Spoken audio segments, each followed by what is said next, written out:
It should be. I changed the name, so if you refresh this, it should be.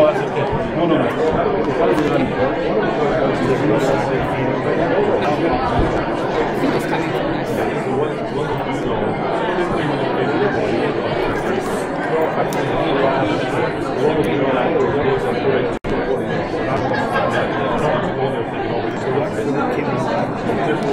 It was the password for this, which was, I was concerned about from the beginning. So this wasn't getting power, so this is where our internet is plugged into. So we weren't getting anything. So it's right here.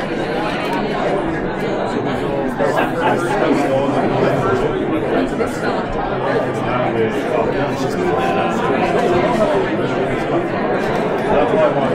You know what?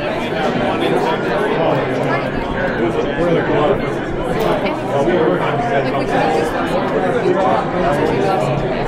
Like anywhere. It's better we're still getting that Wi-Fi. Because once we get that, then that'll be a good backup. And if this goes out, like we'll have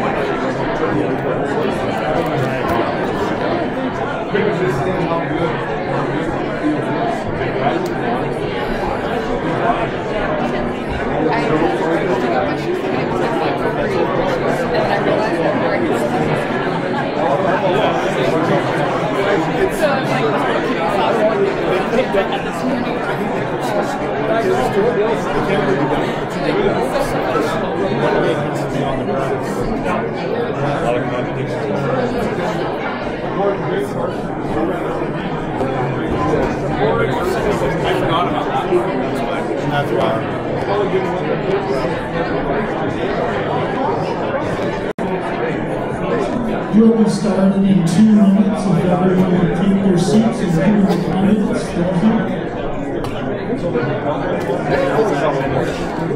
It's been a long day. You're gonna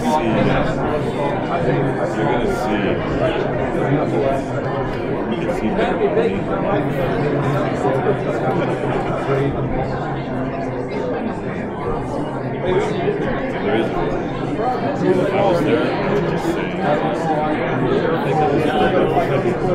my spots up. It's like some games thing. That's right, yeah. That's right. You know what? You just do it. I know you're better than me.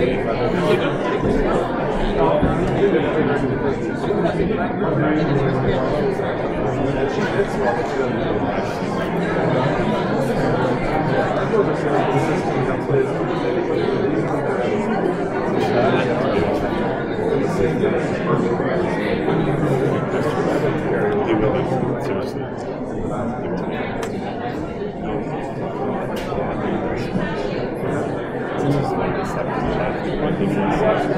But they'll do well too. What's that? Oh, they have. Yeah.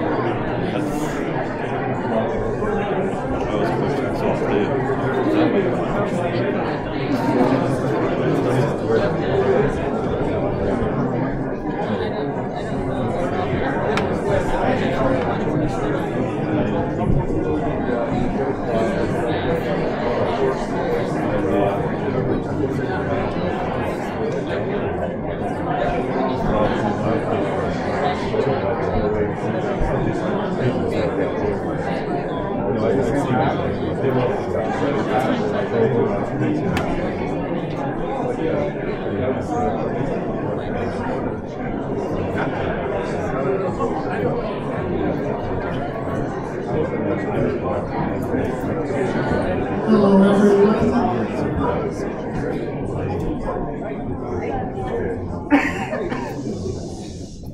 Hi there, my name is Shane Smith. As president of the Raymond and District Chamber of Commerce that is sponsoring this forum, I would like to thank the audience for being here at this School Board Trustee Forum and taking an interest in our election process. Along with those seated here in the theater, others will be viewing this forum from other parts of the building by electronic means, as well as on the town website. I would like to thank the town of Raymond for allowing us to use this venue and the electronic means for others to view this forum throughout the town. I would like to thank the candidates for attending this forum tonight, the School Board Trustee Representative Forum for our community, and allowing their names to stand in the election process. Their willingness to sacrifice their time and effort to serve our community as a school board trustee member is very much appreciated. Our agenda for this forum will be as follows. Brittany Bennett has been invited to sing O Canada for us. She's a daughter of Danny and Jen Bennett. Then Pastor Al Litchfield has been invited to offer the prayer tonight. He is from the Raymond Baptist Church. Then following the prayer, the time is then turned over to our moderator for this forum, who is Dr. Creighton Bridge. Everyone please stand now for our national anthem.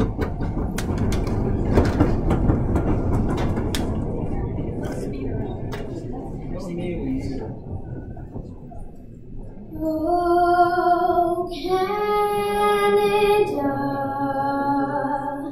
our home and native land, true patriot love, in all our sons command,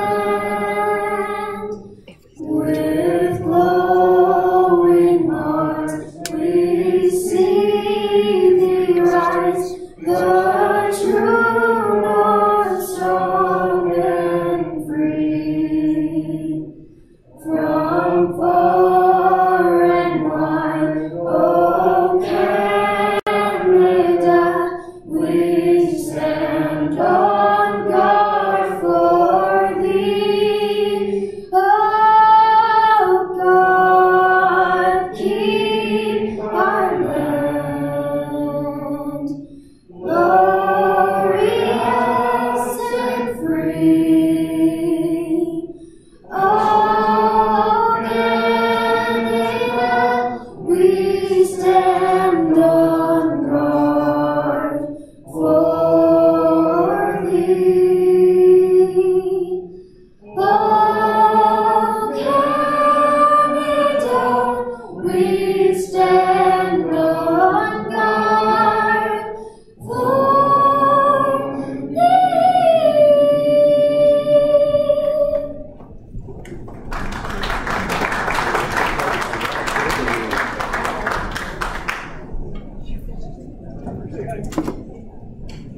Giving us the opportunity to lead us in prayer. As we just sung even in our national anthem, we call attention to the fact that God is part of our land and He controls what happens here in our land. And so we go to Him now in prayer. Heavenly Father, Lord, we recognize the awesome responsibility that our leaders have in our land. We know, Lord, that many times they struggle with decision-making process, many things to weigh, the pluses and the minuses. But Lord, we put our trust in them to be able to make the right decisions. But even more so, Lord, we thank you that you give us wisdom. You've given us the opportunity and the privilege to be able to make decisions. Lord, we just pray for these candidates as they have allowed their names to stand. We thank you for their willingness to make a difference in the lives of our children. And so, Lord, we just pray for them as they are elected and as they continue to serve. Give us grace, Lord, as we grill them and ask them questions. Help us to make the right decisions as we go forward from here. We pray in Jesus' name. Amen.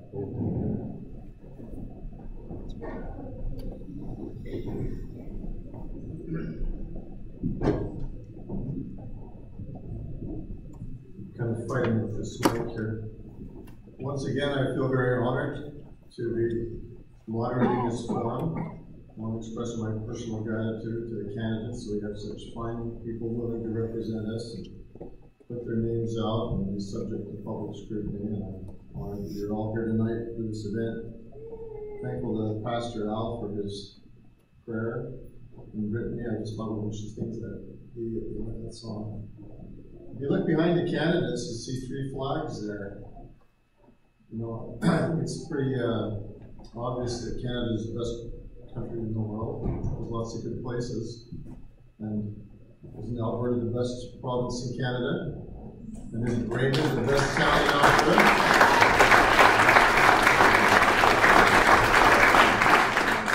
So there might be places in the world that are more spectacular, that are richer, that are more famous. But there's no place more blessed than right here, right now for us. So we're all lucky to be here. So the format for this is we have these 2 mics for questions, and I would ask you to make sure that you just come and ask a question, don't give a speech. Before we have the questions, we're going to have speeches from all the candidates, and these are about 5 minutes long. And we'll go ahead with that now. We drew straws for the order, so everything's fair. So our first speaker will be Jim Ralph. He'll be followed by George Bonney, and then Wendorf, and then Alana Sal.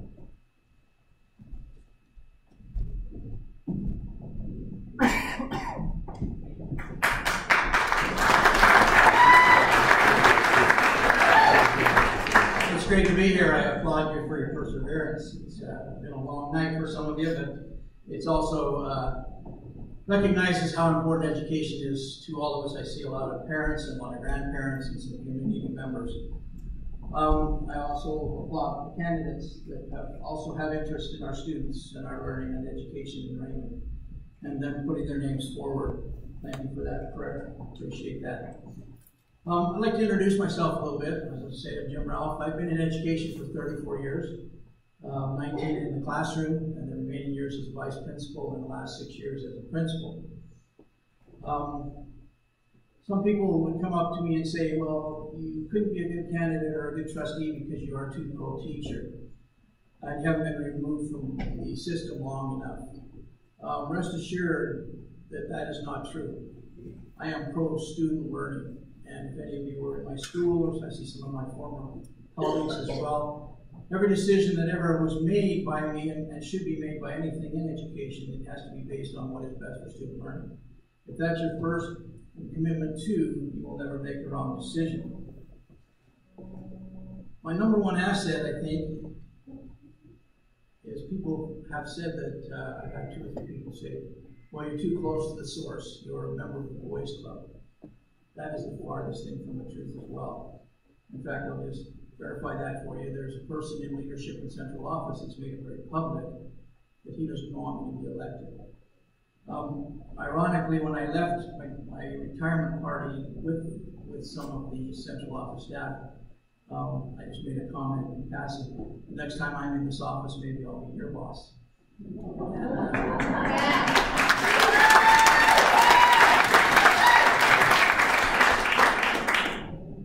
As I retired 2 years ago, when I left the teaching profession, I still had that burning desire, passion for education. I loved education. I never went to work one day where I didn't really love it. I love the students. I love to get to know them. I love the teachers. I love the educational process in Raymond. But I didn't love the direction central office was going. When I drive home from Carson by myself, it would take me probably an hour just to gear down as to the things I heard, the way they were presented, the direction they were going. It troubled me a lot. I spared my staff from a lot of things that I heard because I didn't want to drop the morale of my school. So I absorbed it myself, and had great concern of some of the direction. As I mentioned, I'm pro-student. I'm not a parent of any children in the school system, but I am a grandparent, and you guys know what grandparents do as far as protecting their grandchildren. I have 9 in the system with many more to come. In Raymond, well, I say that they're on the ground.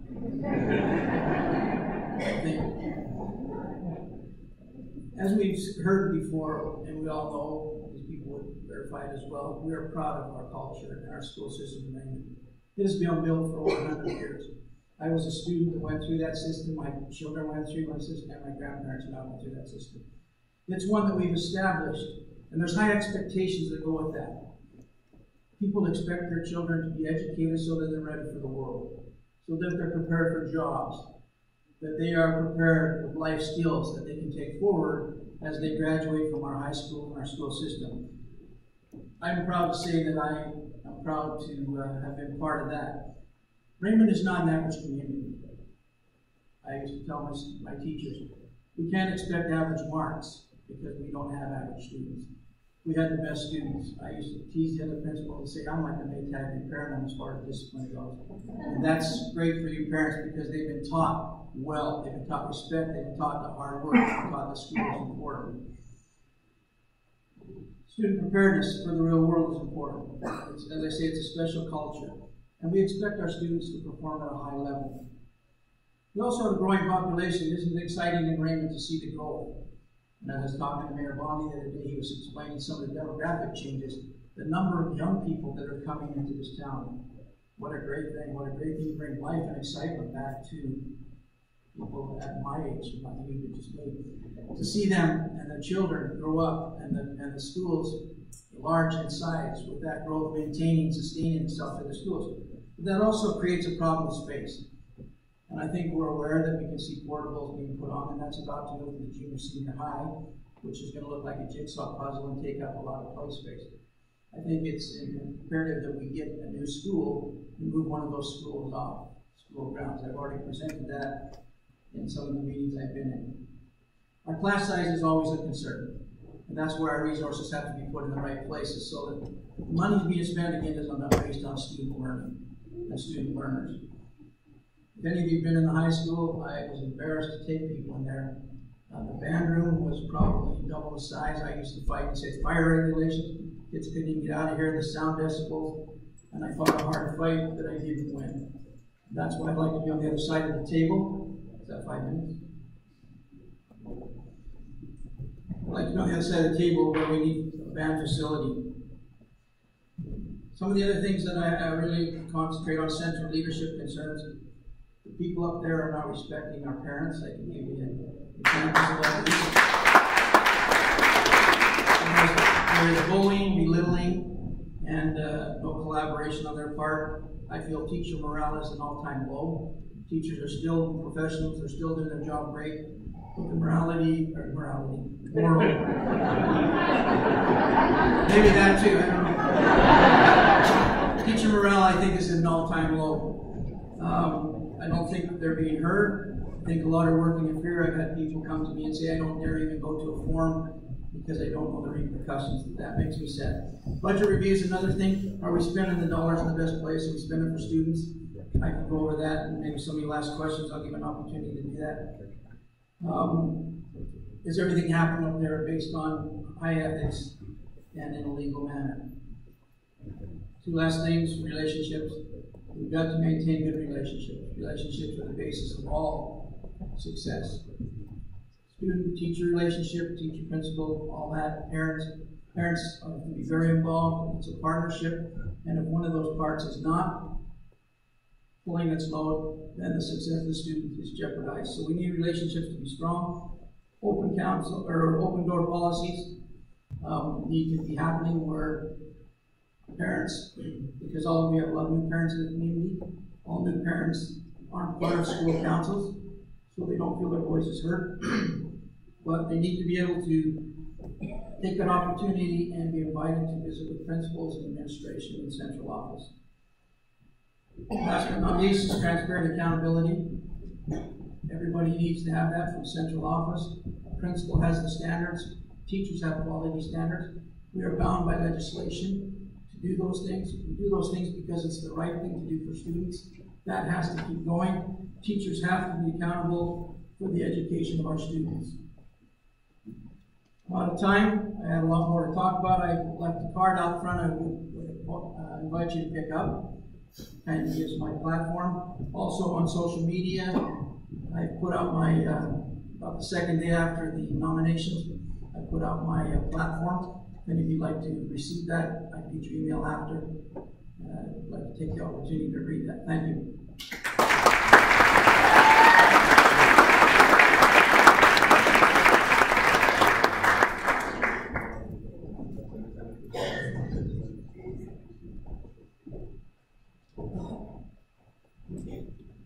Good evening. I know many of you have been here for a long time. I'll just briefly introduce. I think most of you probably, for better or for worse, know me. I'm George Bonnie. I came to Raymond in 1966 kicking and screaming.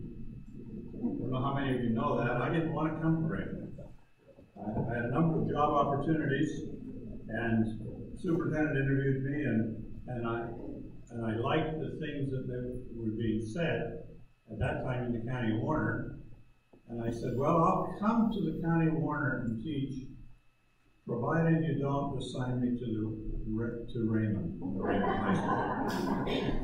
And he said, well, that's fine. You can't you won't be able to teach in Raymond High School anyway, because there are just too many people who want to come and teach there.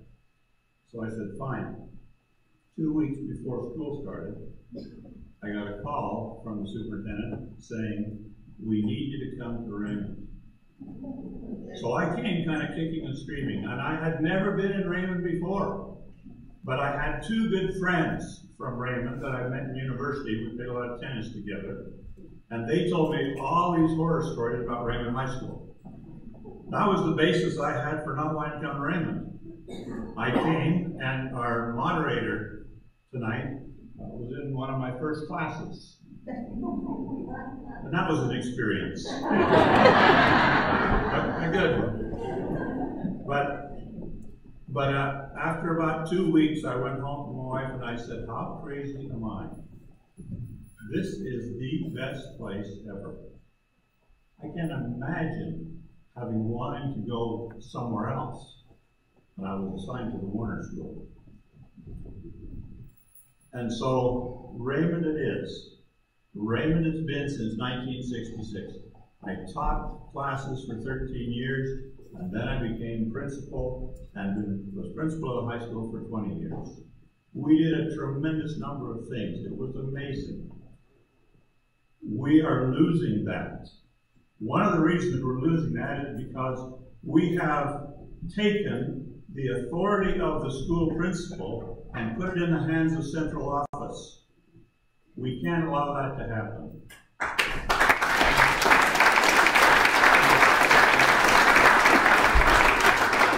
Principals need to be the educational leader in the school, and they need to be held accountable for that and do the job that they're hired to do. Teachers need to be accountable for their learning. We need caring schools. We need learning environments that are conducive to active, exciting learning, even though it's not always exciting for the student. But they need to be able to see what their potential really is. So a vote for me will bring local autonomy back into the system. It will be an analysis. I don't want to repeat everything that others have or will say. It'll be an analysis of what's happening at central office and why we have this decline in morale. That has to change. We need positive learning environments, and we need happy people if you want a positive environment. Happy teachers, happy students, happy parents. That has to happen.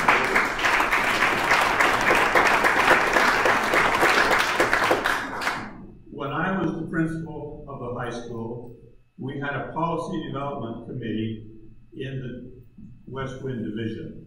That committee consisted of 2 principals, an elementary principal and a secondary principal, 1 central office member from it was in this case the deputy superintendent, and a member of the board. I reviewed the policies in West Wind, and I'm quite happy to say I didn't get a chance to review all of them, but I found over a half a dozen that haven't even been altered since I left the system in 1999. They're still there. So we must have done a pretty good job of establishing some of those policies. But it was done through a collaboration of the school administration, of central office, and of the board.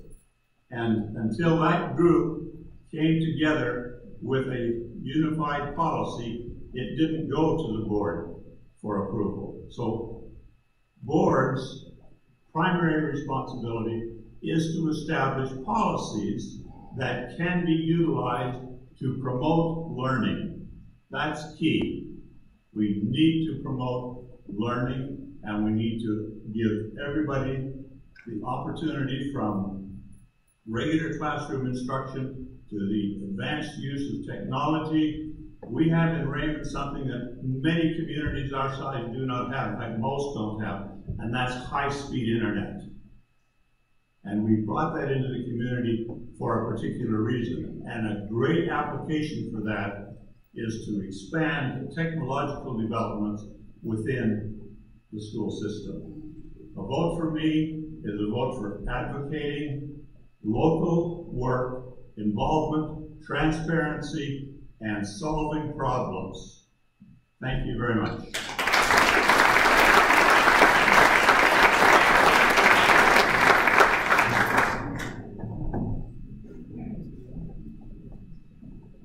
I'll apologize for the glare. I forgot to put the powder on. I didn't realize the lights were going to be so bright. My family moved to Raymond same year George did, except I was 7 years old.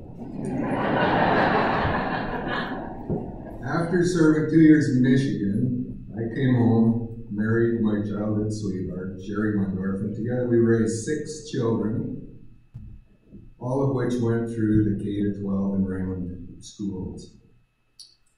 Now we have 16 grandchildren, and 8 of those are in the West Winds Division. After living in Raymond for the past 51 years, I cannot think of a better place to live and raise a family. After I got married, I worked a little bit and then decided that I needed to go back to school. So I went back to school as a mature student, 4 children, and it was great. Got out of school and was able to work my way up into a management position with the City of Lethbridge. I was in charge of operating a $40 million plus payroll for the City of Lethbridge. Working with the city helped me to understand budgeting, pension plans, payroll, government payroll taxes, the rules there, and union negotiating. We had QP, we had fire, we had police, we had electrical. We had lots of unions to deal with, and I was able to be involved with the negotiations and budgeting for the negotiations with the unions. This was a great job, and sadly, if I would have kept it, I could have been retired now. But I didn't like sitting behind the desk. So after much research and study, Sherry and I decided that we'd go out on our own. And crazy as it seems, we were the first business in Canada, the first commercial business to ultrasound beef cattle. So we took the leap, and after a few years of extremely hard work, we were able to exceed all expectations. And after 22 years doing this job, I still love going to work every day. 12 years ago, my family and I decided that we wanted to go see some ancient ruins. Peru is the cheapest place to go to, so that's where it had to be. So we went to Peru. We had lots of trips planned to go to Inca Trail, to go to Machu Picchu, and all of that, but we were also going to put in a little tiny bit of humanitarian work. Unbeknownst to us, we did that humanitarian work before we did the Inca Trail, and we were hooked. We went and changed the Inca Trail 10-day hike down to a 1-day train ride so that we could spend the rest of the trip doing humanitarian work. Doing this humanitarian work has helped me an awful lot in understanding how to think out of the box. They don't do that very well over there. That's what we've been able to do, is help them, teach them, find jobs for women, single mothers, and to be able to work with the kids there. I've learned that we can work together with government officials and with the people toward a common goal. So my life's pretty good. I'm happy as could be with my life. So you might ask, why the heck would you want to run for the school board? That's a good, fair question, because at first I fought it. Well, 3 or 4 years ago, the alarm bells started going off in my head. Seeing what the conservatives started with taking families out of the children's education. Then, unbeknownst to all of us, almost all of us in this room, we would have never dreamed of it, the NDP government got in. And their agenda was extreme. We never dreamed. If I talked to most of you, we would have never dreamed what could have happened in such a short time. But they've been able to implement many things, trying to take the parents out of the schools, out of their children's education. I couldn't handle this. I love my children just like every one of you love them. Not mine, but your own. Mine are lovable, though. Especially the grandchildren. And then one of the things that really got me going was I was reading some documents, some news releases, not CNN or Fox. And one of the people from the APA head office made the comment, well, what are we supposed to call these kids if we can't call them him or her, she or he? And one of the comments that they recommended was comrades. This took me back to, this is really close to my heart here. This took me back to when my father was in World War II Germany and he had to go to the Hitler youth camps. They were called comrades there. At first I was able to think that I could write petitions and stuff, and then I felt good about that. But that didn't work. The bells were still ringing. So then I started writing letters. That helped for a little while. And it kept going, and I thought, what's going on here? So then I thought, geez, I love money. So I started donating money, thinking this would take away the alarms and the bells in my head. And that didn't work. So the thought entered my mind, and was quickly booted out. But it kept coming back. And hey, I have the skills, the experience, the time, and the passion that I can do something that will strengthen our families, strengthen the parents' role in the education of their children. All children need guidance, protection, and 99% of the parents want what's best for their kids and will do anything to provide that. It's not the government's role or call to replace parents, know a child's schedule, indoctrinate our children, or to determine our home's moral code. Then to top it off, they threaten to replace us as parents and as caregivers and educators. I can't stand for this. I am committed in keeping parents in the school. My spidey senses, since I've started this whole journey, has told me that there is something wrong at head office. there's problems there. There's no respect. There's no, the security, the parents, the teachers aren't having fun, and they're not able to do their job the way that they need to be able to do their job. Not just the teachers' aides are showing no respect, and this needs to change.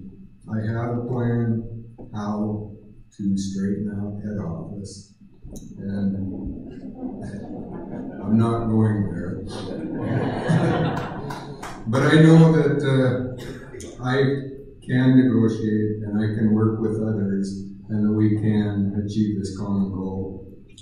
And parents and teachers and all staff in our schools deserve to be treated with respect and to feel safe and secure in doing their job. Thank you.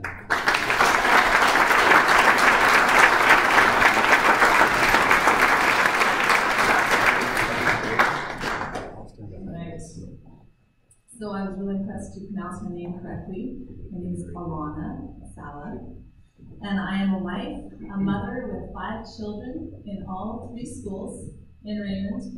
I am a director on the Provincial Education Board, and I am running to be a school board trustee. I know what you're thinking. I look really good. I think, excuse me. This is on, because that was funny, okay? I think most people, if not all, would agree that to have a healthy school board, there needs to be a balance of perspectives. Part of being a trustee is being a voice from our community. Looking at the panel tonight, as you can tell, out of all the candidates, I am the only woman, mother, and current parent with school-aged children in the school. I also bring a broader perspective. Being on the provincial board, it has given me a broader perspective of the educational challenges and opportunities in our division. I've had many opportunities to meet with Alberta Ed to discuss various issues. For example, the new curriculum, the School Act, and the reduction of school fees. I've already been part of these discussions, and therefore I'm aware of the changes that will be coming from our government. As trustee, I can continue to advocate for the benefit of Westwind in these discussions. I also have been regularly attending the school board meetings for the past year. Therefore, I am up to date on the issue facing the Westwind School District. I have been participating in the district school council meetings for the past 4 years, where I've had opportunities to address the concerns to our superintendents regarding half-day Fridays, kindergarten class size, policies, and many more. As I have volunteered in the classroom and on school councils for the past 10 years, I am reminded of the value of great teachers in our schools. One of my goals is to regain the trust of our teachers.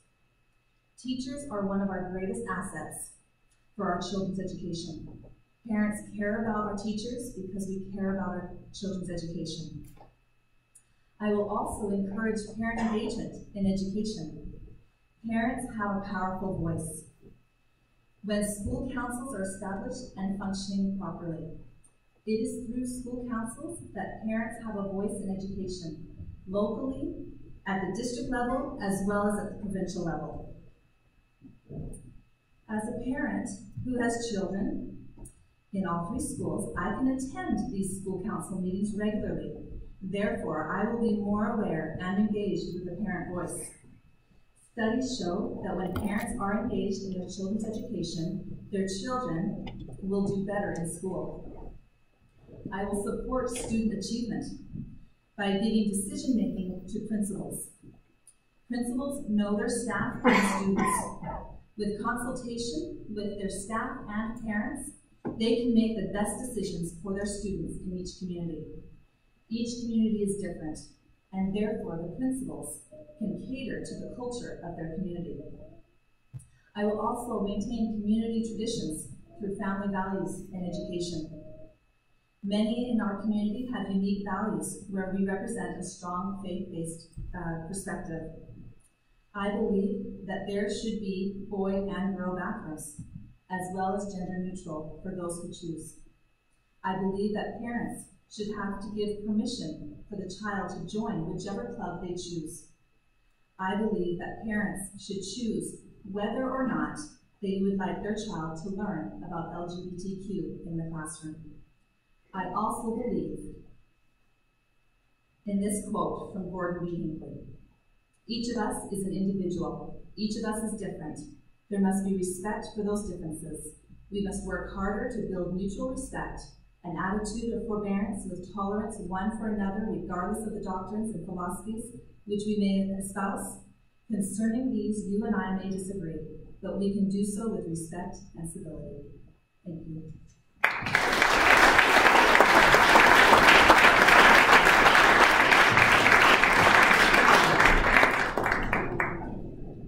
Well, we certainly have 4 very articulate candidates, and we'd now like to entertain questions. My name is David Reed. I have children in all 3 schools here in Raymond. And first of all, thank you for taking the time to do this. After each one of your speeches, in my office, I'll work with that. So, you're not making this easy for us. Sorry. My question to you is, my sense is that the relationship between the superintendent and the trustees has been somewhat of the tail wagging the dog. In that the superintendent the actions, I guess I should say head office, the actions and attitudes are not reflected in the values and circumstances that we have in this area. You as a trustee, what is your strategy or plan to change that relationship?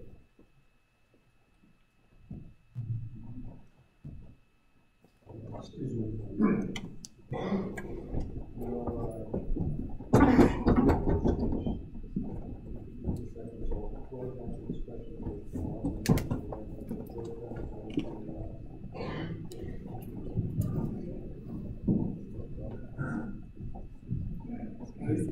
The Board of Education have one employee, and that's the superintendent. The superintendent isn't cutting the mustard. You have no place other to look than to the Board of Education. So, from my perspective, that's the very first thing that you look at.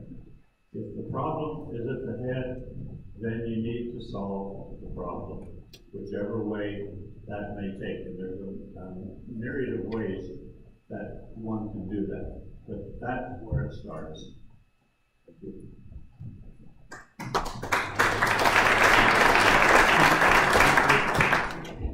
Thank you for the question. That's something I've been thinking about an awful lot as I get out and visit with the teachers and students and parents who have been disrespected also in this community, and there's no place for that.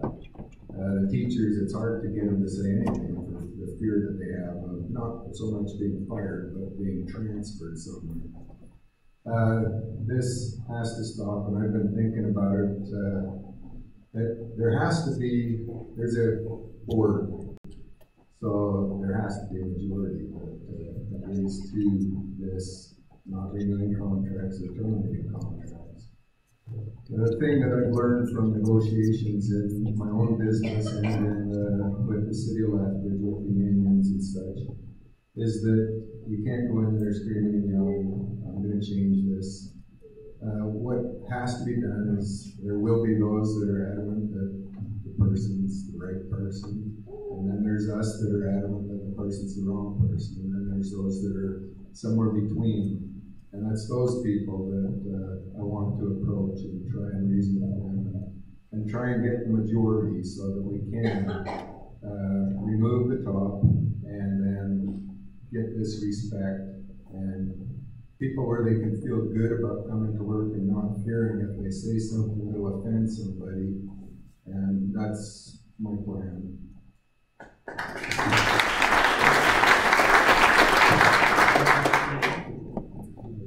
I think it is obvious throughout the whole district that people want change, and for this reason. And so I think the change will come. with the new board. Those that may be re-elected that are on the current board, I have developed relationships with already, and I can definitely convince them that change needs to happen, and so I have no doubt that there will be change this next year.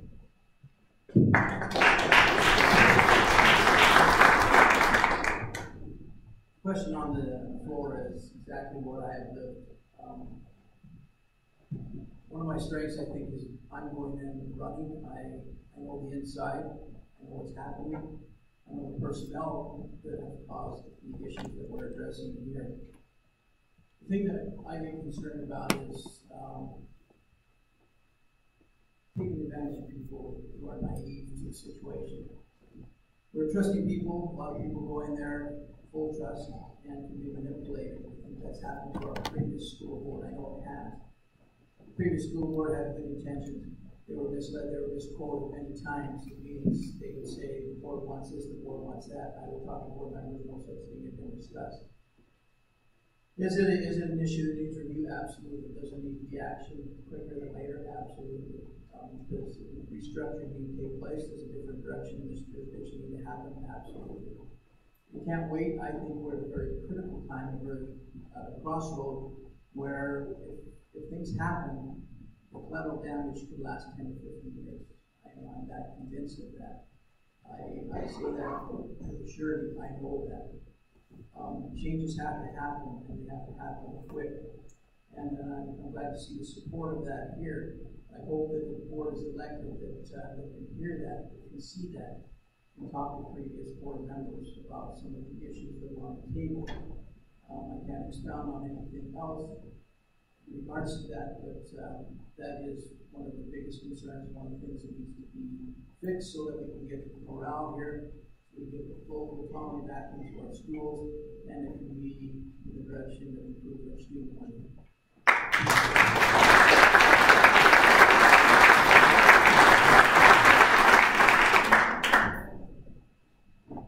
Do we have any questions?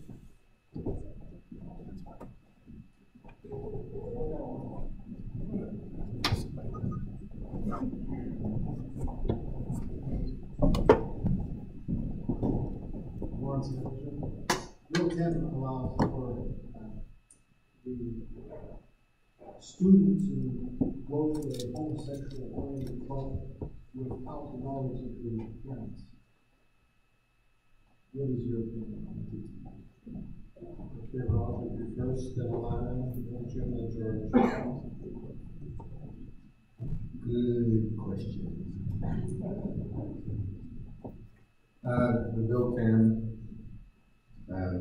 What's really scary about this whole thing is how our education minister has decided that there's not enough compliance to his policies right now for parents, teachers not outing the kids.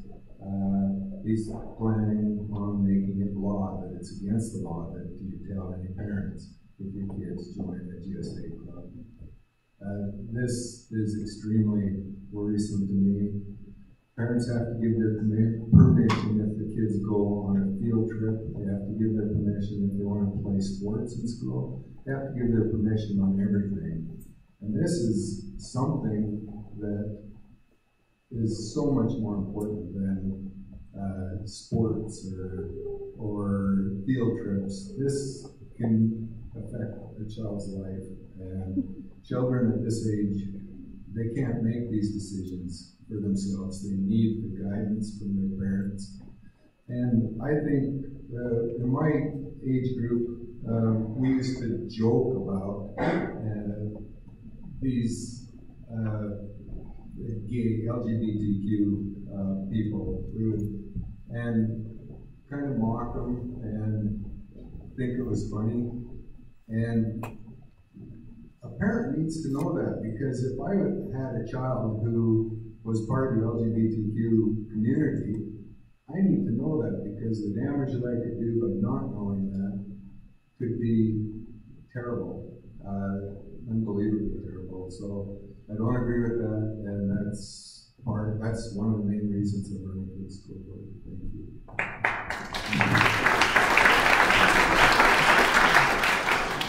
I agree with your sentiments completely.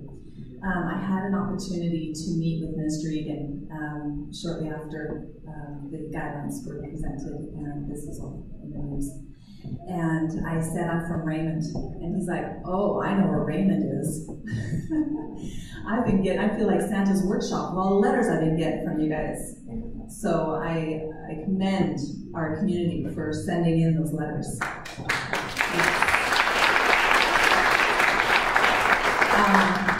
As I said in my opening statement, I definitely feel that parents should have a choice in and it's actually in the Family Law Act that parents need to have the right to know what give permission to what their kids are doing, the extracurricular activities. So Minister Egan is going against the Family Law Act. Basically that.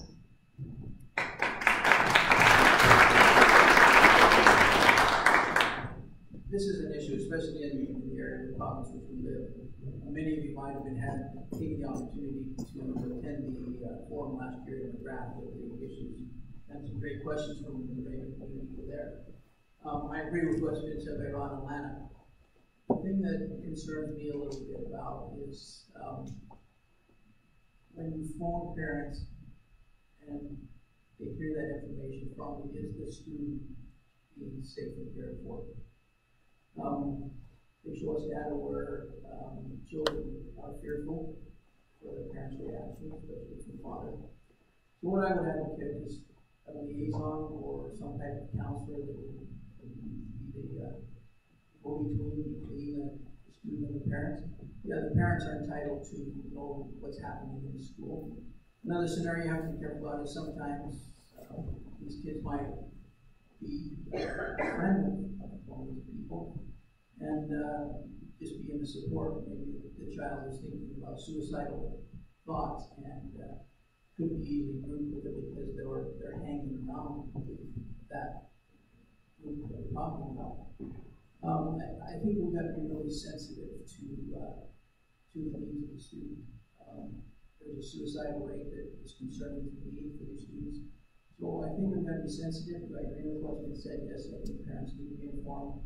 See, this is thing that concerns me, but I think we've got to be very careful as we develop policy as to how that takes place, given all concerns that the safety of the student is considered.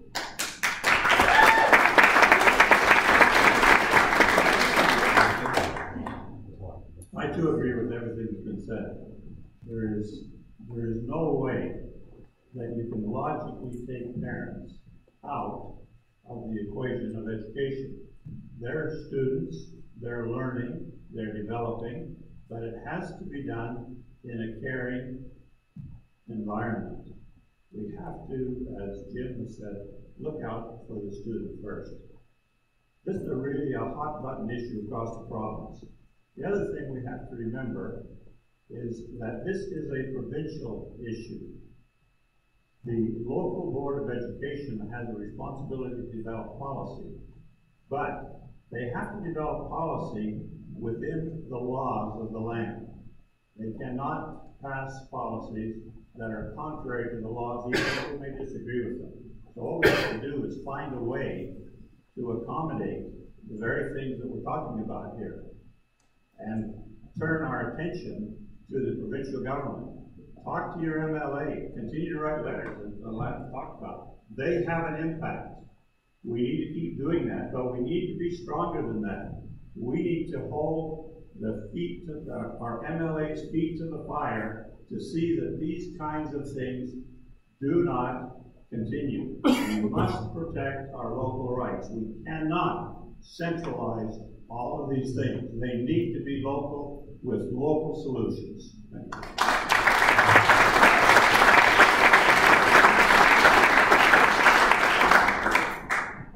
Do we have another questioner?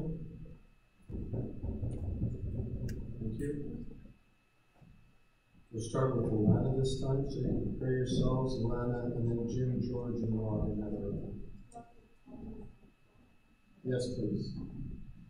I have a question. Tell us who you are. I'm Ivory Parker. I have a question just about, it seems like community is everything here, and it's a huge advantage. And I agree with the getting things back in local control, but it seems there's been a lot of teachers kind of pushed out the elementary level, moved around, all this kind of stuff. And why is that happening? And I just wanted to know your opinion on that. Why is it happening? Is there something that we can do to change that? Because all the policies in Edmonton that they're making our biggest asset is the teachers. And I feel like the sense of community is being destroyed. So I don't know, how do you feel that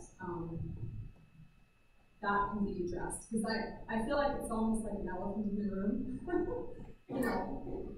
How do we get it so that we're in a democracy and education for the majority? It has to be at the local level, but at the same time, if they're pushed out, and how does that change? Okay.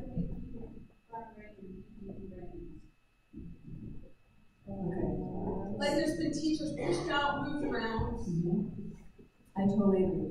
I definitely have not liked seeing that with our teachers. I love our teachers. They are great teachers. I don't like to see them being bullied and in that way.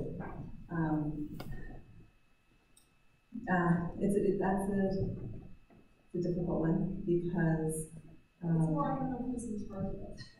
the principals are in charge of it.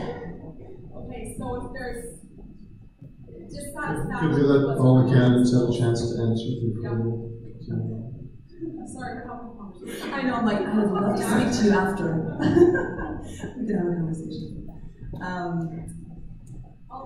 So how to answer it? It's difficult for me to answer because it is a principal's decision.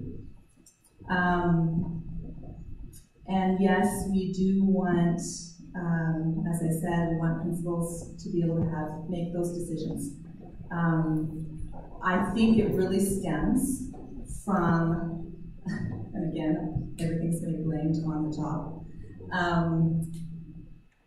how they have treated maybe principals, and principals might, and again, I say this very carefully because I don't group all principals into one bowl. Because there are teachers being moved around and not being treated fairly. I just think that how to fix it.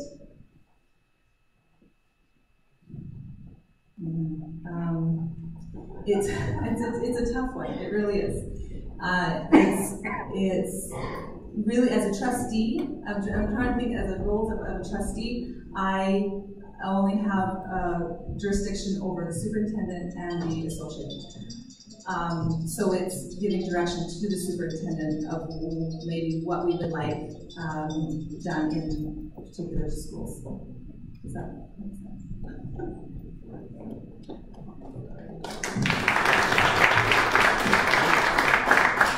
This is an area that's very sensitive to me, again, from what I know.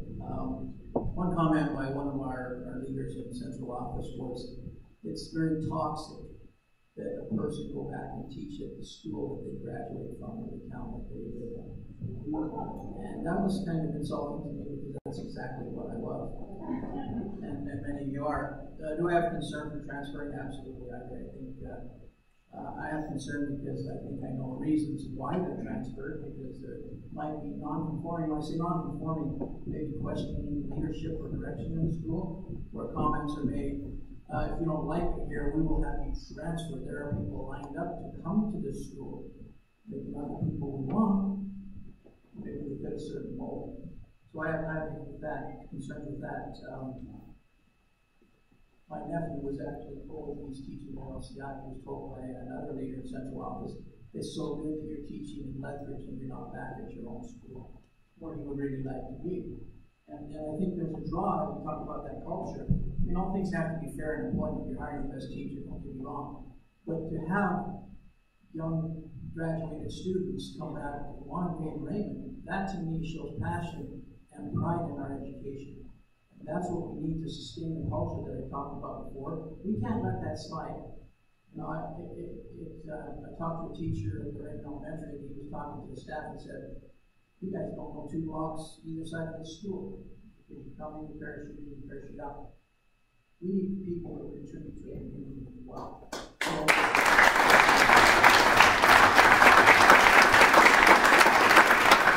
Discrimination to certain transfers or certain people let go, I will find out that. I would say that no transfer would happen until we hear the reasons why. A lot of teachers transfer because they want to, but some are transferred because of other reasons.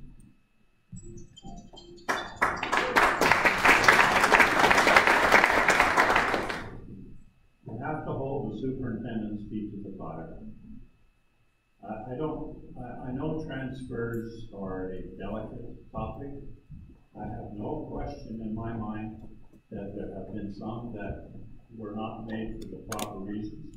There are sometimes good reasons for transfers, but they should never be on the basis of revenge, or we're going to get you, or we want to move you out, or whatever. If there's good, sound educational reasons for transfer, fine. I don't believe that principals have the final say in transfers. I think that comes from central office. And principals ought to have more autonomy in discussing transfer situations. But that's been taken out of our local leadership areas.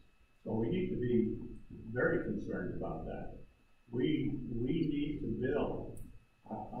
There's not a better way to build rapport in a community as a whole than to have citizens return as trained leaders, educationally sound people that come back into our community and make this home.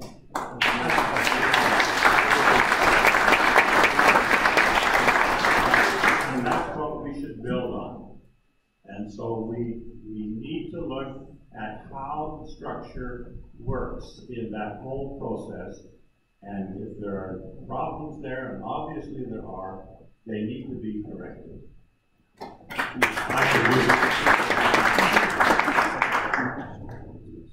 Really good answers here. Really good question, actually, too. I've been able to meet with a lot of people and really get to some really good discussions, and my eyes have been opened quite a bit.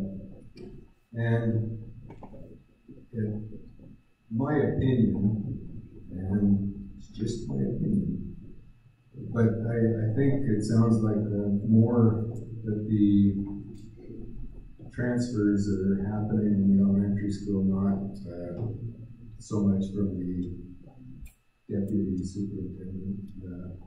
A lot of them are initiated within the school. I'm in total agreement. The thing that I really enjoyed about going through school here is that after I graduated, that was the best part. But to have some really good friends in this community that were my teachers. It's great to see my children to have that rapport with the kids, with the teachers in town too, with their retired teachers. It's the best thing that we have in this community is those teachers that have grown up in Southern Alberta, having the conservative type of lifestyle that we value so much here in Southern Alberta. And I couldn't stress that enough of how important it is to bring back people who have the same conservative beliefs that we have, that they want to raise their family here, that they played sports here, they did show choir here, they did all of this stuff here in Raymond, and they loved it, and they were part of this community, and now they want their kids to be a part of this community. there's no better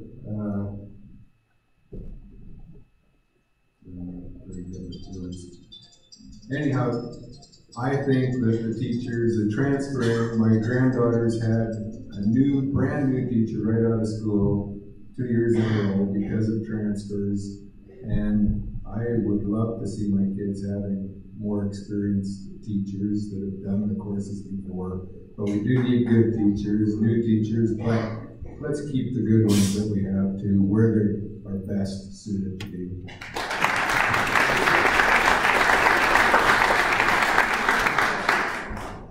You have a question? I don't have any kids, grandkids in the system yet. Hopefully next year or two.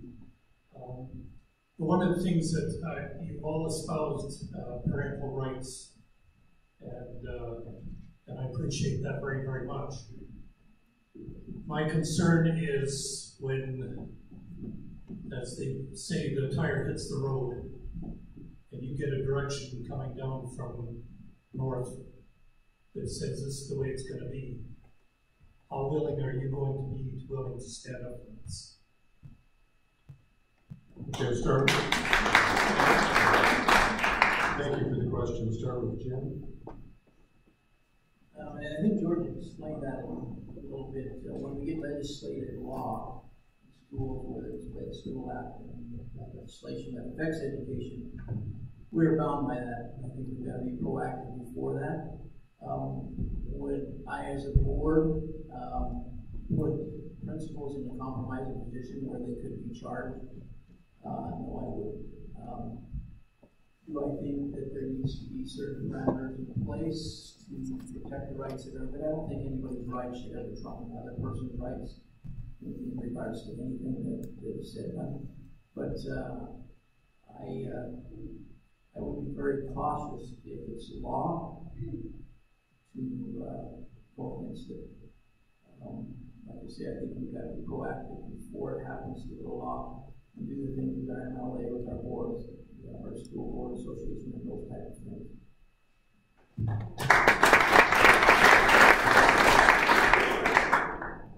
Lobbying is an ugly business.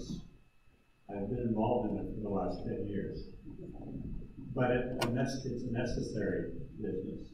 You need to talk to people, and you need to talk before the issues get in front of the Legislative Assembly and become law. That's when you can really start making basic changes in people's minds by lobbying and visiting. The School Boards Association will do that for all school boards in the province. That's what they're there for, to promote those kinds of things. But individual boards as well need to be very emphatic and very clear on what their standards are and how they can accommodate everyone within the culture of the community in which we live. We do that through lobbying. We do have the power to change, or better worded, we have the power to prevent some laws being passed if we get together, the community and your board and your councils and all people that are seriously concerned about these things. We need to stand united, not sit back in our comfortable chairs and just wait for somebody else to do it. We need to do it. That's why I chose not to sit back in a rocking chair when I retired from mayor. There are these issues, these educational issues that need to be addressed. I want to address them. I want to make sure that we have influence in the way our laws are developed. Thank you.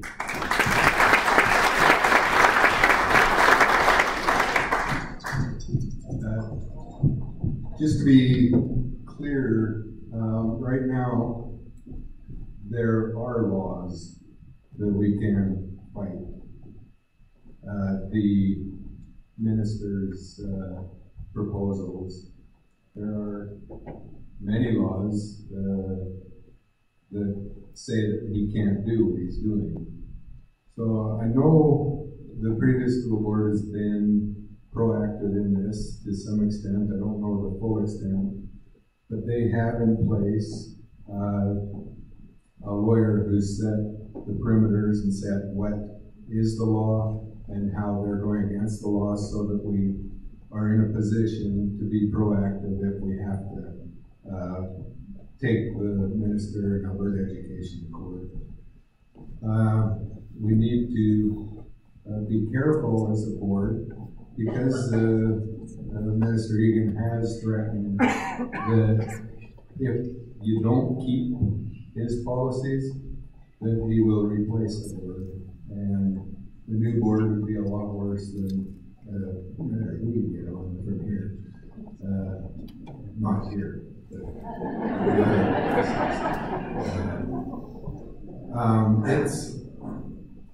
It's something that has to be done very carefully. We need legal advice, and I know the previous board has sought legal advice, and that needs to be ongoing so that we know our rights and that we stay within our rights, that we are law-abiding, and that we do nothing to prompt the minister to disband the board and appoint some people from Edmonton to run the Westman School Division.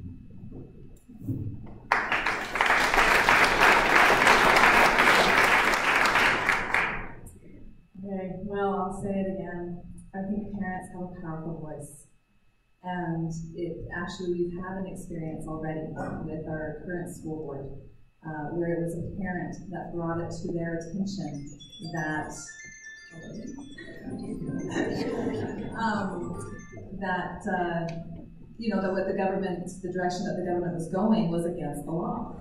And, the school board wasn't aware of it. It was a parent that brought it to their attention. And so I honestly agree that what I could do is good communication with the community, with parents, and letting them know what it might be coming so that they can have their voice heard, and to, like we've said, lobby for those, if it's a direction that we may not agree with.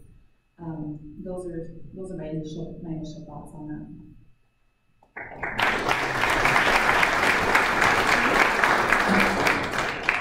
Okay, the hour is late. I see two questioners. So you want to ask a question?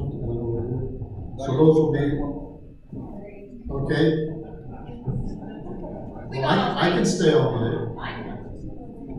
So we got two at each mic then, it looks like. And that's going to be it. We still have the speeches after that. So, Sue. So I agree that the laws, our provincial laws, are extremely important, and we do need to try to change them. But in my opinion, I've had 6 kids go through the school.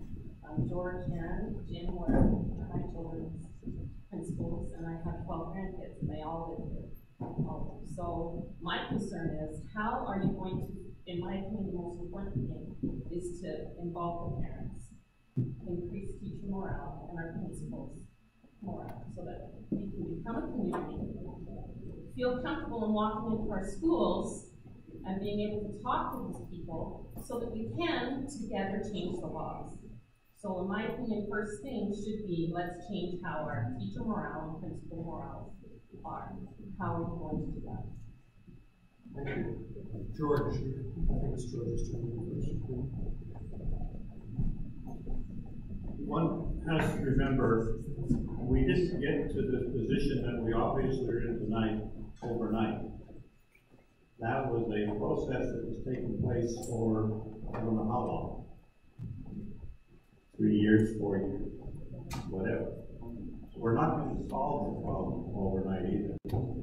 But I know one thing that will build morale faster than anything else, and that is to make the principal accountable, be the educational leader in the school, working with the staff to develop the kinds of policies that are promoting safe and caring schools. That's the first thing that will happen. When teachers begin to feel that they have some empowerment, that they have indeed some real authority as to how to change the atmosphere in the school without fear of any repercussions, changes happen quickly. Even then, it's going to take some time, but change will happen, and positive change that we're talking about is going to happen.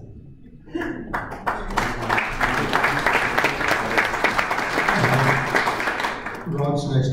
If any of you have your phones on at the table here, there's kind of something interfering there with George. So if you got your phone on, please turn it off. Ron, you're next, and then Alana, and then Jim.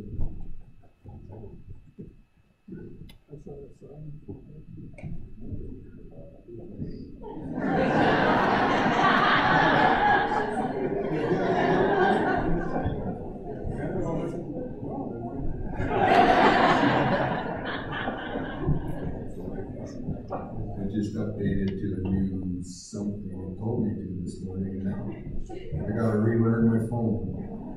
Anyhow, Sue, that's that is. I'm trying to remember the question. Morale in the school. Oh, morale in the school. Okay, thank you. To me, it seems like it's an all-time low. I remember going to school with the teachers. It seemed like they were having fun teaching, and it was easy to get them to come in and do extracurricular things. It was easy to get them to come in and teach you. I know one teacher would come in, and if you would ask them to come in, you got like 1 or 2% every time you went in, whether you learned anything or not at noon. And so that's how I passed. But no, the morale in the school has to change. It's unbelievable that these good teachers are being held back. And because of that, my grandchildren are not getting the kind of education that they deserve. These teachers are professionals. Let them do what they have trained to do. It's all fine and good with 2 schools maybe, and I'd probably make some people really mad at me. But that's not why I'm running for the school board. I want changes that will protect the way of life that we have here in Raymond. I want the teachers to be happy. And one of the schools is the deputy superintendent and the superintendent are not. I don't believe they're the cause. So, and I don't know how to fix the elementary school, but that is high on priorities here. But the most important thing is to get the teachers the respect that they deserve.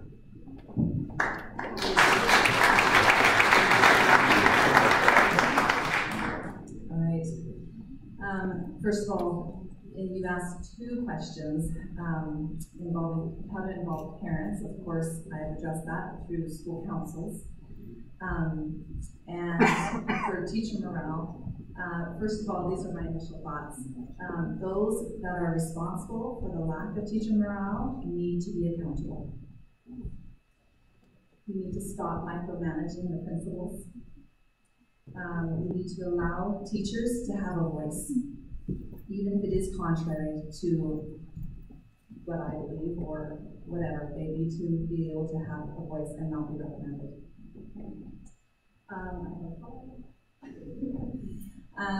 And we need to, I will listen to all points of views. That is my group. She's my president. Okay. Yeah, that's what I do. That's what I do.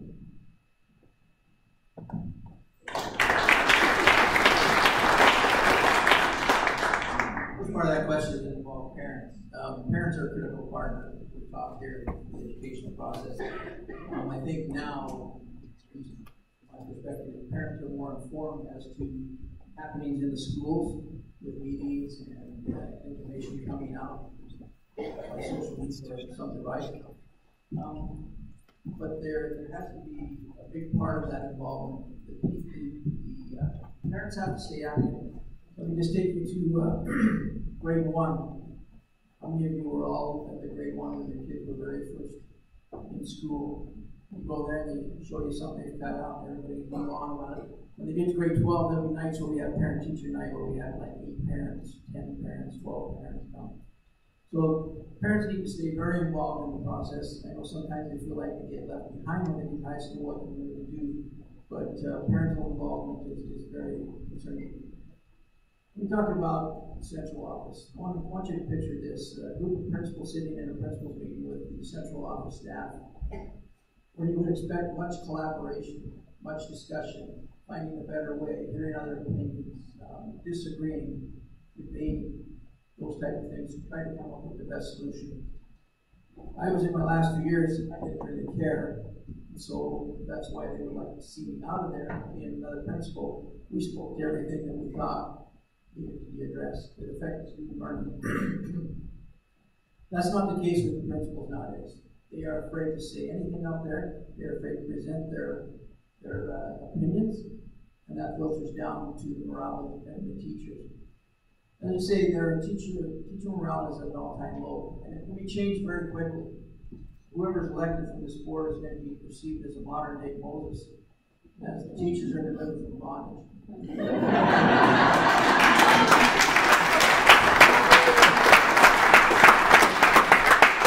I'm free then, let them go back to classroom and be the teachers they are. But as I said, if I were elected, I would address the teachers and say, okay, now you got that back, let's be better than we've ever been before. Let's give the students the education that they all deserve, and that's the best education. Let's do the things in education that are right because they are right and because they are the best. Let's become the best jurisdiction in the province. Let's get the marks back up on our diplomas and our dips to where they once were. And let the teacher in the class have their own autonomy as well as the principals, as we've talked about before.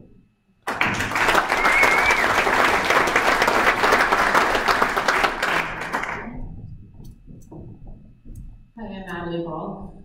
My question for you, if we are to elect you as a school board trustee, what plans, exact plans, do you have already that you would like to implement to keep your engagement with all of the different aspects, with parents, school councils, and teachers? That's my question. To all the different aspects that involve our students and their learning, if you have plans already in mind, how you would like to be engaged in those different areas. Thank you. Rod, what do you think of this? Thank you for the question. First off and foremost is to get the teachers happy. That's not my highest priority on being on the school board. I told you my highest priority is to keep the parents in the children's education. But with the Western School Division, my understanding right now is that, like Jim was saying, that it's critical right now. Teachers aren't being allowed to do their job, and they're trying to do it. They're getting no respect. They're being threatened, and their worth has been put down on, as well as the teachers' aides. We can't forget about the teachers' aides. They're a very important part of the school. And one of the head office people told me that they're a dime a dozen, that they can be replaced. And how can you do a good job and feel proud about your job when you're being treated this way? So first and foremost, my goal is to straighten out head office, whatever it takes to get the respect in there for the teachers. Second, parents. Parents are such an important part, as we've all discussed. We need to involve the parents. We need to be able to be accountable to the parents as a board.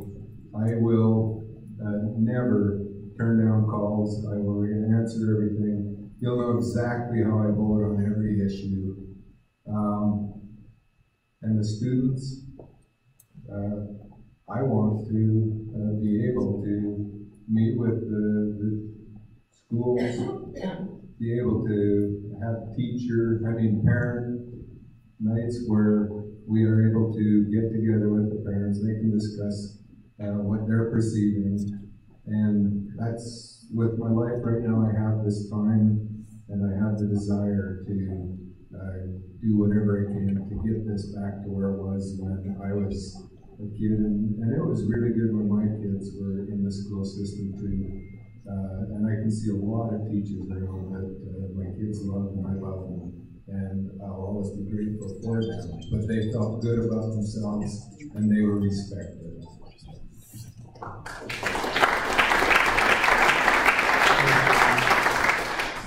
All right, so my initial thoughts. There was a survey done by the current school board as to the best way to communicate to each community. And by far, for our community, Facebook was the highest ranking best way to communicate. So as to communicate and keep that communication open with our community members, that's what I would continue to do. I don't think I've seen my videos. I would probably do some more videos. I don't know. And communicated as to what's being discussed. For our parents, of course, I would continue to engage with parents through school councils. That's my passion. It was interesting. I had an interesting experience attending one of the school board meetings where we had a couple of the principals come in and advocate for their teachers to set up a committee so that teachers could feel like they have a voice. And it was very eye-opening to see this invisible wall that went up between them. And I was jaw-dropped to see that. So I definitely would encourage a committee if these principals would return and advocate for that committee again so that teachers could have a voice. I would meet with principals one-on-one, and because if they are afraid to speak as a group for the principal meetings, I would hope I could build that relationship if I have not already built that relationship over the years to be able to communicate what they are thinking and what is best for our students. Thanks.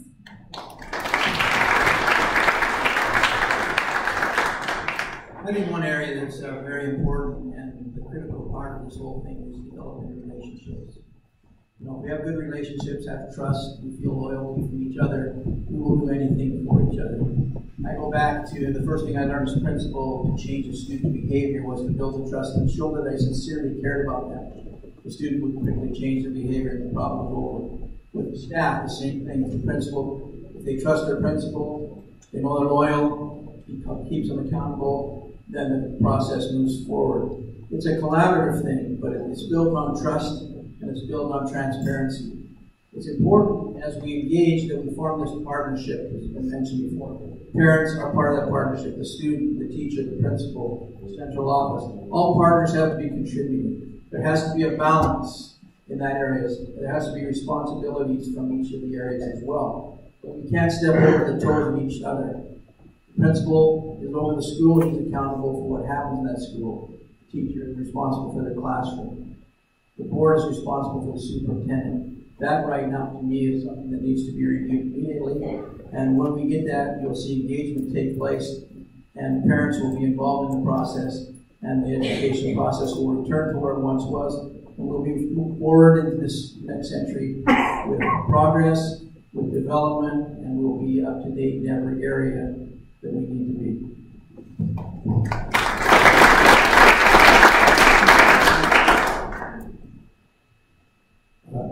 I agree with those things that have been said. There's no such thing as not enough parental involvement. Parents need to be involved in the whole process, not just in the elementary school, but also in the secondary schools. As far as communication is concerned, board meetings are public, our votes are public, and you'll be able to know what any one of us, if we're elected, voted on any issue. And I'm happy to talk to anyone at any time, or any group at any time, to tell you exactly what I did and said, and what the general tenor of the board was, and keep those communication lines open. You know a lot more things that are going on in the school than I might know individually. And the things that I know in the school may come to me through all of my grandkids that are attending there and make comments. But we need to be informed as trustees when we go to our board meetings. We get informed from you. You have an obligation, just as I have an obligation. If you elect me, you expect me to go as an informed person, as an informed trustee, and participate actively in the discussions and helping to move things forward. I will be one of 9. One of my jobs is to convince at least 4 other people, so 5 of us have a majority, to do something. But that has to happen. I need your reactions and know what you think in order to help me be fully informed. So it's just not my opinion, it's the opinion of the citizens of this community. Thank you. And next, the order will start with Alana this time. Okay, so we're all concerned with the diversity of parents and the long-term Sorry, we're all concerned with what the government's doing and what they're trying to push forward, and I feel like a lot of this talk has revolved around that tonight, and I don't doubt that any one of you that's elected in would fight for parents for that. I don't doubt that any one of you would fight for parents' voice. But I feel like there's a lot of local issues that aren't being addressed. Our schools are starting to look like a trailer park with all the particles being brought in. So I want to know what, and also I've heard rumors that Central Office wants to get rid of one of our principals from Pine High School and Junior High. What makes you qualified, uniquely qualified to deal with these issues on a local level, not a government level that a school board trustee doesn't have a lot of control over? When the government mandates that, we have to follow it. But we have local concerns. How are we going to deal with these local concerns? Okay, so your question is what makes me qualified to deal with the local concerns?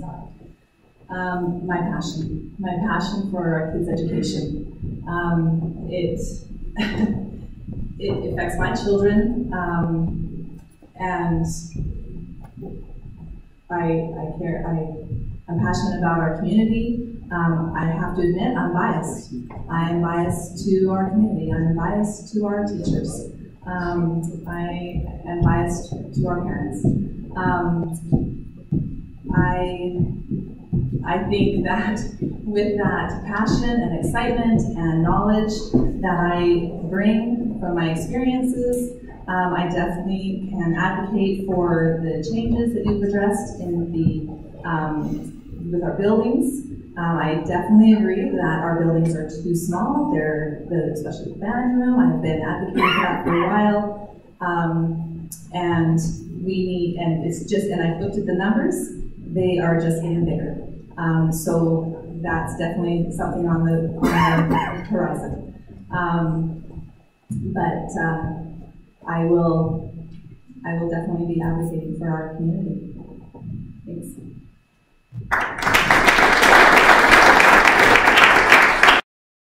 The things I bring to the table are obviously my passion for what's best for student learning and my experience having been involved in these things.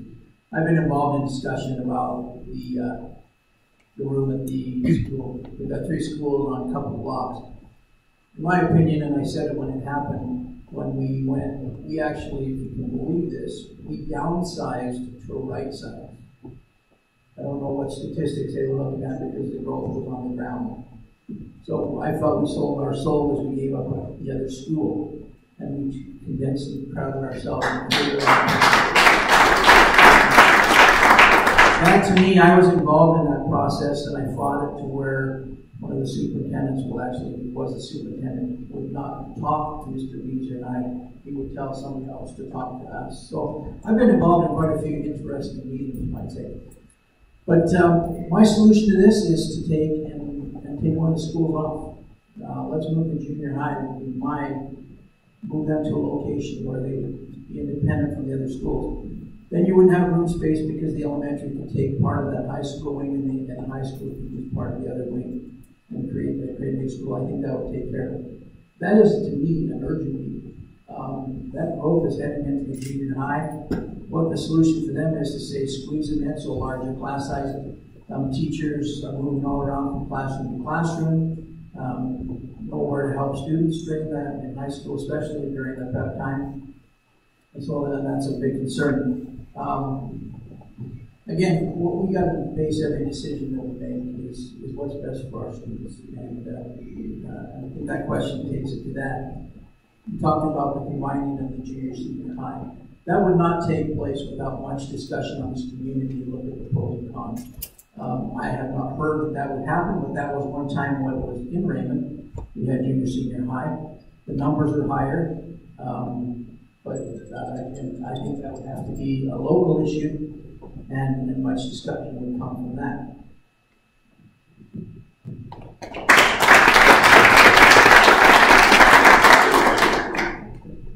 Somewhere in our history, some group, and I guess it's the Board of Education, decided that we should put all students in Raymond on one block.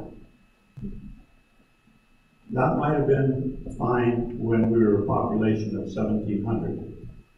We're now a population of 4,300, and we're going up. You heard the mayor candidates speak about economic growth and housing growth and bringing people to the community. We've already put in place, as the previous council, items that need to be addressed for what happens when we become more than 5,000 people. That will happen in Raymond within the next 3 to 8 years. And so we have to look at some school changes. What those are, how those will come about, requires work with all of the board. It requires work with the province. We're going to have to do some lobbying.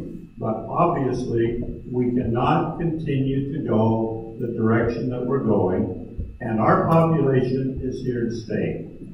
Years ago, it used to be that we'd have a lot of people move in and stay in town until their kids got to the upper elementary, junior high, and then they would move out. That is no longer the case. People are coming to town, and they're staying here. And so the population growth is real.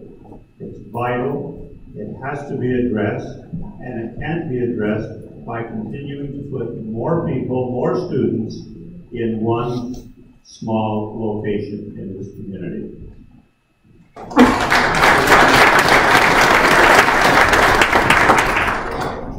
So how are we going?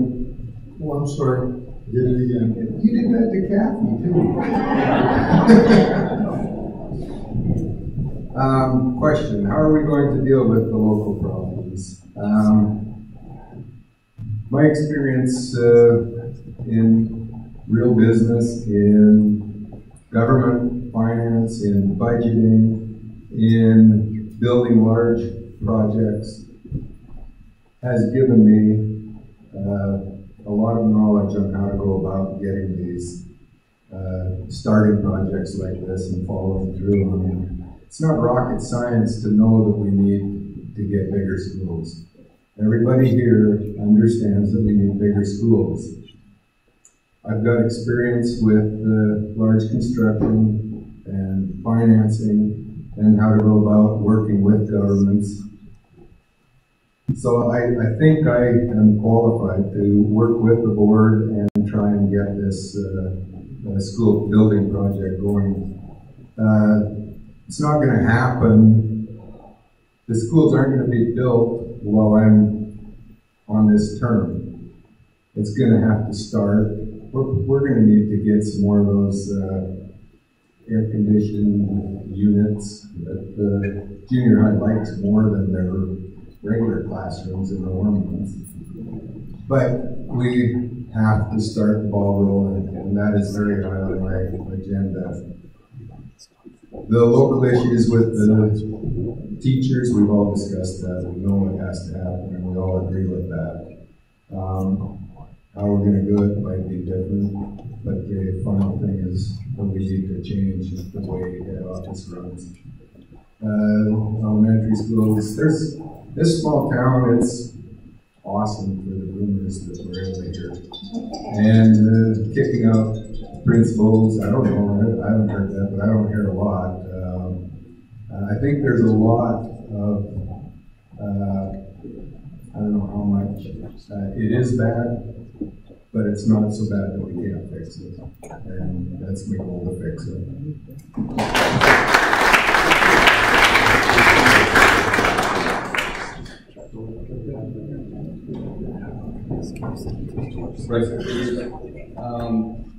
I hope it's remains Trustee of Junior High School.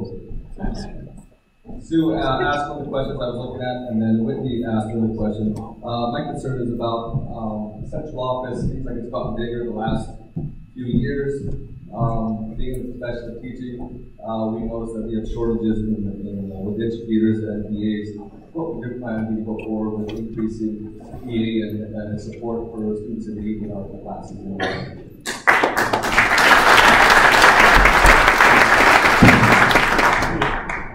Love the question. Do I think we're top heavy? Absolutely. Do I think there can be money that can be taken out of there? That would be one of my first proposals. Would be a review of that to say again, where's the money best used?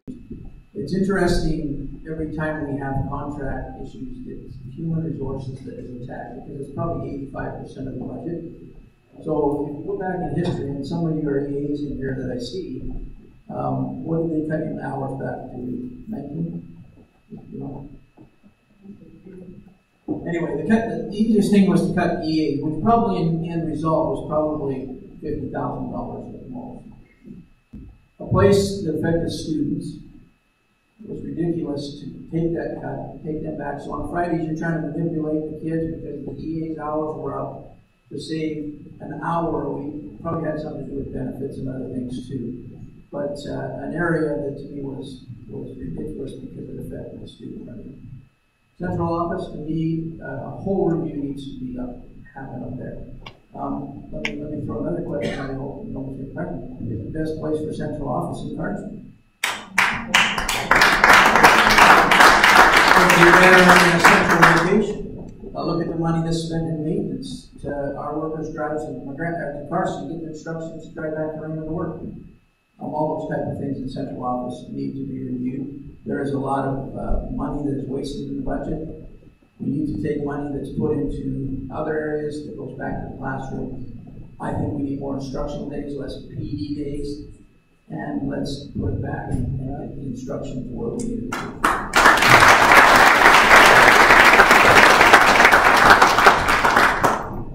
I couldn't agree more. I have to say that Jim said it very well, and I fully endorse that. We need to review things. We need to make sure that we're not charging the students with the issues that are problems of administration. We need to make sure that we protect our students and that the teachers have the resources, including their assistants, to do the job they've been hired to do. Change needs to happen, and we need to make sure that it does. Thank you.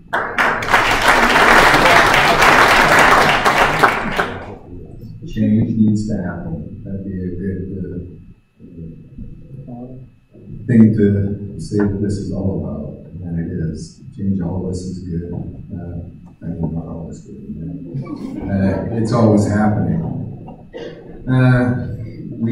I really noticed that there is a shortage of educators in our schools right now. We might have the teachers, there's enough teachers in there, but the teachers aren't getting enough help with the teachers' aides. And the teachers' aides are, a lot of their time is taken to take care of one person. And that's really important. I'm not saying that's not important. I'm very close to that situation too. But as Jim pointed out, the cuts to the teachers, education assistants, that saved $50,000. How many teachers EAs. How many of those could one management position hire in the whole division here? Teachers' aides are so valuable. We need to get more teachers' aides so that the teachers can do what they've been trained to do. Teachers' aides could have some more time freed up for them if the parents would volunteer to do the crosswalks or whatever that's called. I know a lot of times some of the teachers' aides are called to go out in the crosswalks and take care of the students there when they could be preparing things in the classroom to get ready. I think it would be a good use of resources to have parents volunteer for that type of thing.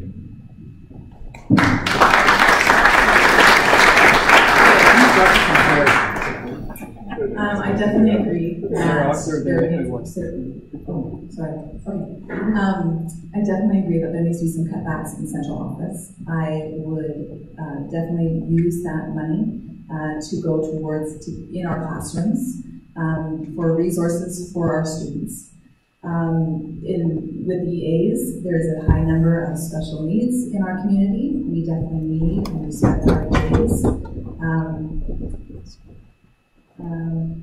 I agree with Rod that parents can get more involved so that the EAs can be used in more effective ways with our students. I wholeheartedly support our EAs. We need them, and that's where most of the money will go, is into our classrooms for our students.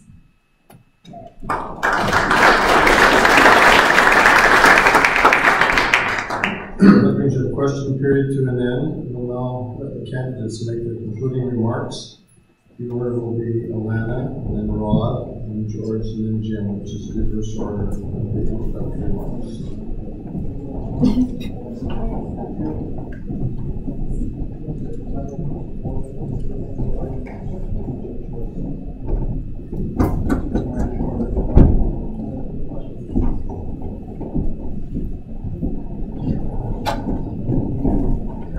I'll keep it short so we can all go to bed.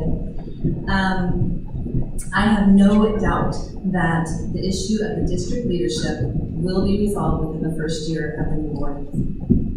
What happens after that? What's needed are various voices on the board to make a cohesive voice as a whole. You have 2 votes. May I suggest you vote for me and one of the other candidates to make a balanced vote. As I have been talking with teachers, parents, grandparents, and community members, it is an agreement that I am able to represent the voice of everyone. I am not a politician. I have never been on this side of the questions. I don't tell you what you want to hear. I do tell you what I think is true, though. I will listen more than I will speak. As trustee, I will address the issues we have discussed this evening.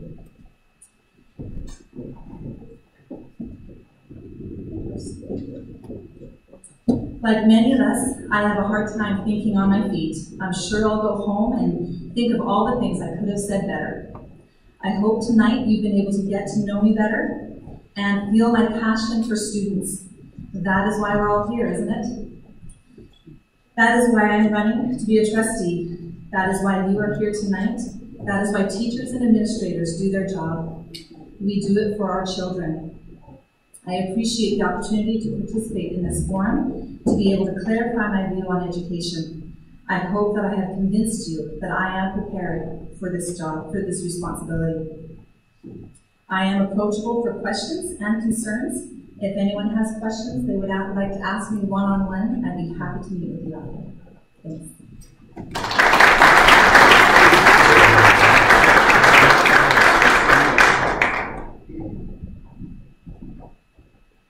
Just a note, Hillary would have won if all the women voted for her.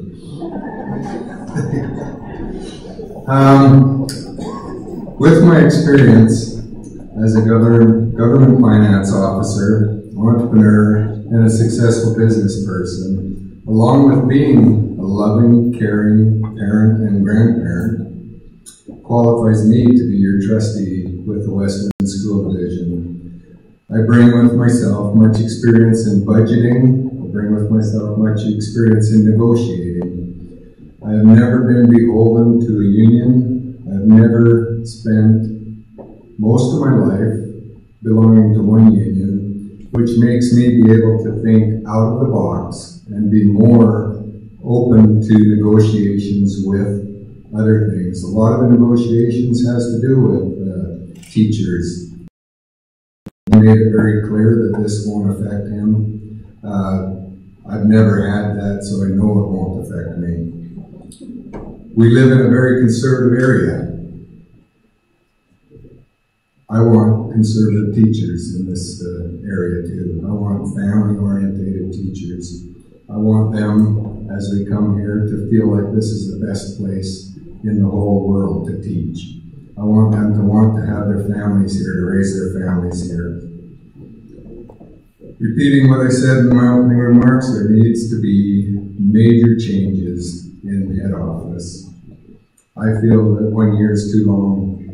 I feel that we should be able to have new people in place in 6 months. The previous board did what they thought was due diligence. It didn't work out. Now I'm able to find out that the Grand Prairie School Board are laughing like crazy at us. They fooled us. They said that this person was an awesome person. Just take him. We did. Look what happened. I know the selection board for the new top brass needs to be done more, investigation done. Not just take the word of somebody that wants to get rid of the person. We need to find the right people that will respect the parents, respect the teachers, respect the EAs, respect needs to come back here. We need to take pride in this area. And I believe that with my experience, my love of children, and my desire to work with everybody, that I could be and would be a good choice, your choice for this school board trustee. Thank you.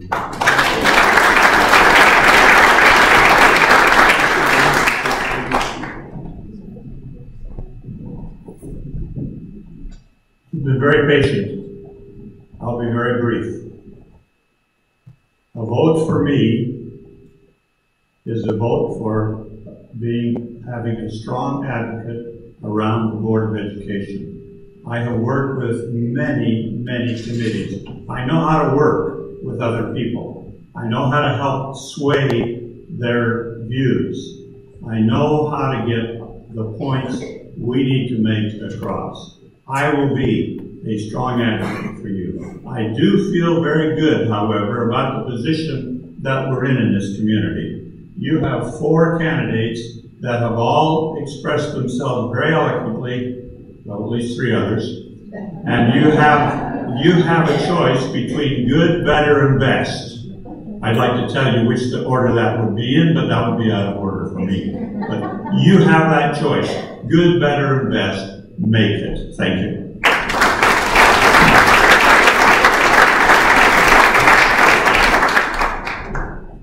Strengths I think I have as a trustee, and I'd be honored to be your trustee, would be that I'm very current as to what's taking place, personalities, hidden agendas, and those type of things that have been discussed here. I do have the ability to work very hard. If I take something on, I take it on to do the best I can. I would be the best I could. It was interesting in one meeting we had at a round table with our board members. This guy put the question out there, when you're elected, who do you represent, Westlands or the town people who elected you? I was amazed to hear that and it was from some of the local members, that I was elected to represent Westlands. That to me is not true at all. If I were elected by you, I would represent each one of you. I would listen to you, I would hear everything you had to say, and I would address your concerns. I would have an open phone policy open discussion policy. I would hear everything that you had concerns about. I would have meetings with parents. I would attend some school councils in all 3 schools so that I could get the pulse of that. And I would definitely be assigned as the other representatives to get involved with one of the schools and see what's internally happening. As I said, I'm a hard-working person. I'm very passionate about education. That's why I'm here. I will never lose that passion. I love students. I always have, and I want what's best for them. I think, and I hate to use a slogan from President Trump, but we can't make this jurisdiction great again. Thank you.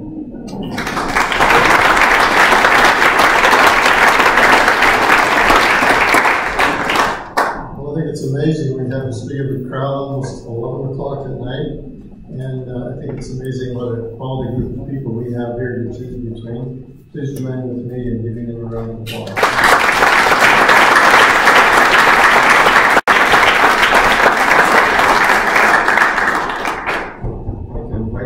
Tomorrow night to the Candidates Forum for Town Council, which will take place here at 7 o'clock. I guarantee it will be over long before 11 o'clock.